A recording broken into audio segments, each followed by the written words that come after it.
Welcome, everyone. Thank you so much for joining us for today's Appraisal Buzzcast. I'm Jim Morrison, and with us today, we have Kim Perotti, co-founder and co-president at Axis, as well as Jim Jenkins, chief appraiser at Axis.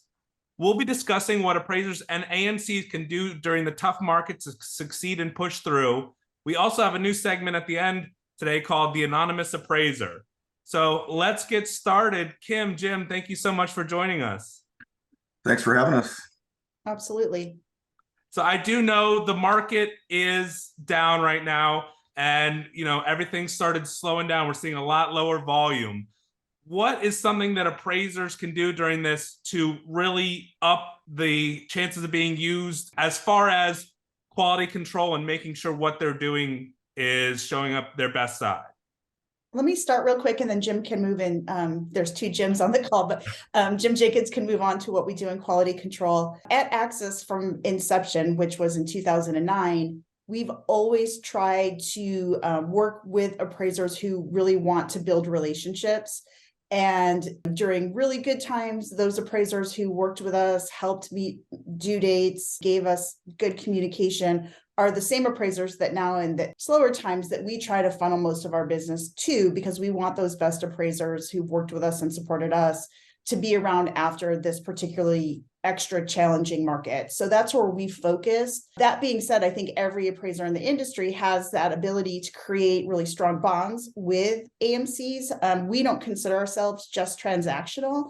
And Jim's team, the quality control appraisers that he supervises, work on the phones and communicating regularly with our panel. And Jim, do you want to take over kind of some of those best practices that you see and what we look for in appraisers in that role? Yeah, first of all, we understand and realize that the appraisers that we contract with are independent and they own the analysis, and we're not going to opine on their conclusions, but rather make sure the report meets industry standards and our clients' requirements. Our whole existence in terms of quality control is for the 20 to 30% of appraisals that need help. And when I say need help, I mean maybe it might be a high CU score that's being generated, where we'll analyze what's triggering that, or just an ugly appraisal. It's a complex appraisal, and you can put as much lipstick on it as you can, but it's still ugly. And is that the property, the market, or the appraisal itself? Even the best appraisers sometimes get lost in the weeds. You could have a super complex assignment where you're focusing on the right comps, appropriate adjustments, and conclusions.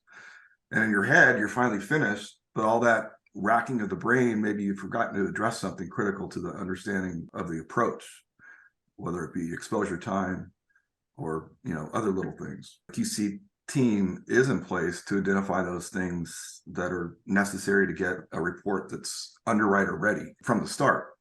So we don't have to go back to the appraiser with questions the client has days or weeks later. That's frustrating for everybody involved in the transaction. And right now it's a good example is it's the time of year where we see the effective date of 2022 when the appraiser has inspected the property the first part of January. It's a small mistake, but it kind of slows things down. And I think everybody makes that mistake in writing a check or signing a document where they're still stuck in 2022. Yeah, I've written two bad checks this year where I still wrote 2022 on it. So I totally get that. Yeah. Well, in addition to the reconsiderations of value, what are some of the other things that appraisers on your panels may not know about what AMCs do behind the scenes? Yeah, so I think ROVs, reconsiderations are the big thing. We screen every single one of them. We'll screen them for inappropriate commentary, targeted values, and believe it or not, we still get requests that say we need a value of X amount. I don't know where these folks have been, but we see it all the time. We see appeals that suggest comps that are already in the report. And oftentimes, we address an ROV and why the appraiser has come to their conclusions and prevent an ROV from ever even getting to the appraiser. Scope creep, that's another one. We try to take the creep out of the scope. And a lot of that is simply educating the client by breaking down why something isn't necessary to bother the appraiser with. The whole goal is to make the process more efficient for everyone involved. If we can eliminate just one request going back to the appraiser, that's a win. Absolutely. Well, Jim, let's take a quick break for a commercial message, and we'll be right back. Okay. AI professionals. The Appraisal Institute offers a wide array of affiliations from candidate for designation and practicing affiliate statuses to designated membership and student affiliation. Whether you're a lawyer, banker, assessor, graduate student, or certified appraiser, the Appraisal Institute is the premier global association with a myriad of professionals either directly or indirectly connected to the appraisal industry. Become a member today or find out more at appraisalinstitute.org. Welcome back, everyone. Well, Kim, let's talk a little bit about some of the differences between appraisal management companies. Are all AMCs the same? I know you wrote an article that we published in the Buzz on tough times and tough AMCs. Can you talk a little bit about some of the differences? Sure. And I actually was going back and thinking about what Jim Jenkins had said a moment ago. One of the other things that our quality control department does that I actually don't believe all AMCs do is appraisers often call us right at the beginning of an assignment. They get to a property and recognize that there really haven't been any, recent similar comparables, or they get to a property and see that there's a huge renovation going on. And rather than trying to work independently on the report, many appraisers do work in isolation. They'll give Jim and his team a call and they problem solve together about how to solve for that particular valuation question and problem. So there are many AMCs, not all, that do provide that service. And Jim actually even gets calls from our appraisers when they get an assignment from another AMC and ask for his team's guidance, because we really do care about the credibility of all reports. It helps the entire industry. So that would be another example of things that I think certain AMCs do. We have always been a community of learners. We have focused so much on education for realtors, education for lender clients, and education for appraisers, whether it be completely free or very low cost to help them fulfill CE credits. So that would be another example of what a really strong AMC partner would be doing on behalf of both its clients, customers, and appraisers. All right. And Jim, do you have any comments on that? Yeah, really, there's two types of AMCs. Well, there's more, but there's two main types. There's pass-through AMCs that are simply facilitating orders. The order gets placed, it's broadcast out to a slew of appraisers. It goes to the first one that accepts it. They complete the assignment, the report's returned and delivered back to the client.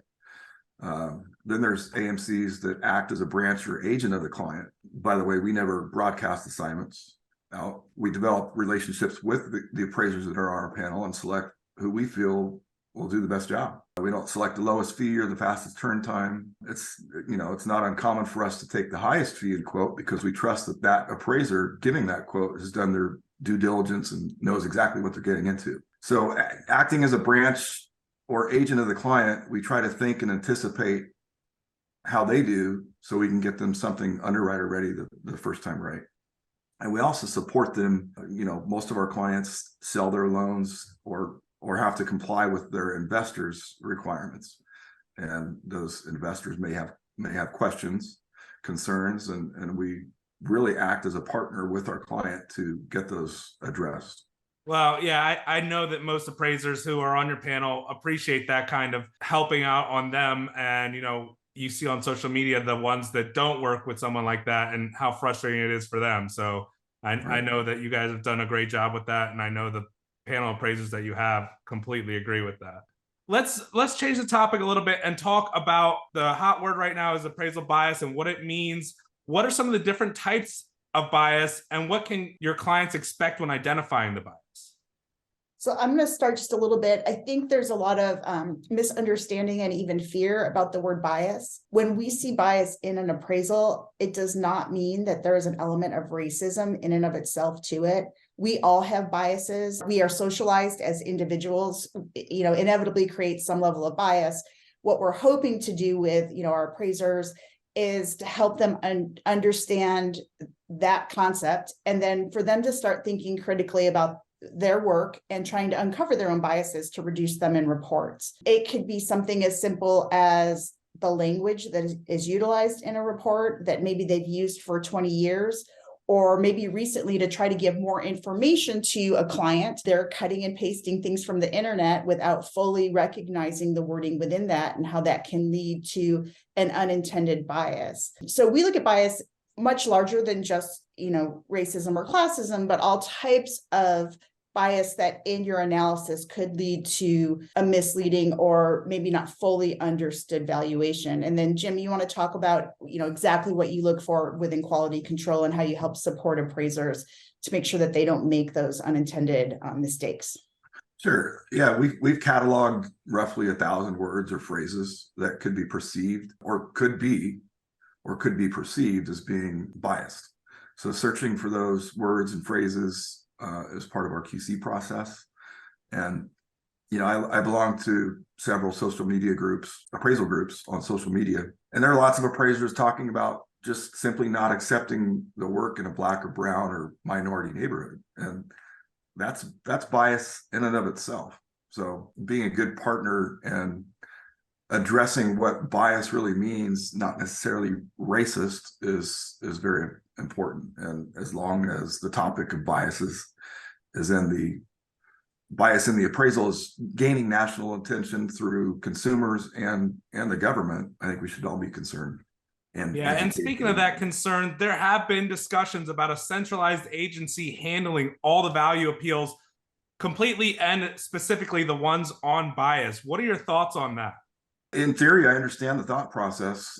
We track the number of ROVs, and we see about 3% or less of our entire volume where an appraisal's being appealed, and about a third of those result in some change in the conclusion.